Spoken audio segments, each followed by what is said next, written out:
Hello, and welcome back to another edition of Carrie's Gardening Channel. So today is August the 23rd, 2019, and what I wanted to show you today was how to harvest your plumosa and your plume celosia for dried flower arrangements. And I love the celosias. I love the textures of them. Um, and it's something really neat to add to your arrangements, whether you're working with dried arrangements or fresh arrangements. It just adds like a completely different texture to it, and it's something that I like to work with. And I am going to be working on a playlist for my channel for different flowers that you can dry and how to dry them, and then you can use them in your dried arrangements. And I'll be adding more videos to the playlist as I keep adding videos for different dried flowers, so you can check that out on there. Okay, so this is my plume celosia here. Now my method for harvesting my plume celosia is the same for when I harvest my crested celosia. So I have my sharp pruners here, and I'm just going down. I'm going to go right about here on the stem, because these will actually branch back off and give me smaller side branches for more celosia blooms.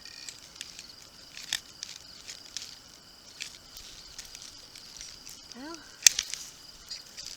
okay, that's one of them off. And these are gorgeous in dried arrangements. I just love how these hold their texture and their shape, and they add a lot more to your arrangements. So it's a completely different element to add something to that. Just going to take a few more of these off here.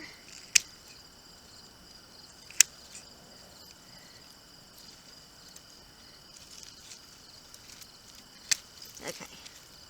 So next I want to show you how I do these up to dry them. So I'll be right back.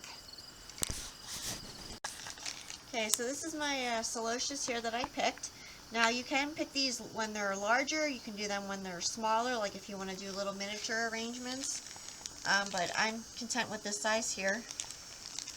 So I'm getting my rubber bands out here. Now you can use string on them,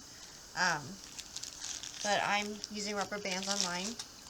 So I'm just taking the bottoms of these here, and I'm going to take off any leaves that would hinder the rubber band here. And I'm just twisting it around like this.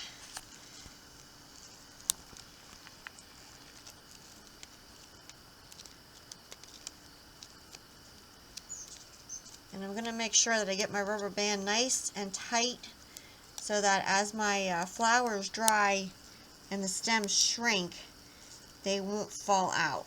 Because that's something that you really want to make sure of. When you have your flowers hanging upside down, you don't want them falling out. Do this one here real quick.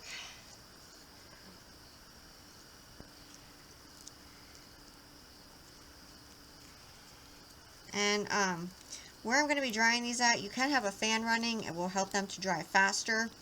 And you want to make sure that your flowers are not wet when you harvest them, because it will just make a mess. It can make them mold, and it can make your other flowers that you're drying mold around them. So you don't want to do that. You want to make sure that your flowers are nice and dry and free of the morning dew or any rain before you harvest them.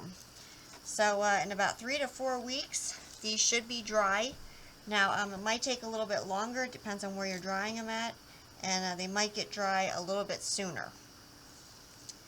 So you'll know when these are dry. The stems on here will start shriveling, and they'll get harder and they'll get like brittle. And you'll notice like the plumes will start changing some. So that's how you'll know when they're dry then. Now sometimes what will actually happen is, depending on when you harvest your flowers, either on the plumes or the crested varieties, they'll be starting to produce seeds. And what you can do when you hang these up to dry is you can put a pan under them, or some kind of bowl or dish, so that as they're drying and the seeds fall out, you can save the seeds for them then. So that is another option, and I do that with mine, and works very well for me. So if you like my video, please like, comment, subscribe. Please don't forget to hit the little notification button. That'll tell you as I put a new video on. You can also follow me on Twitter. I'll have a link down in the description for my Twitter account. Thank you for watching, and I hope you have a nice day. Bye!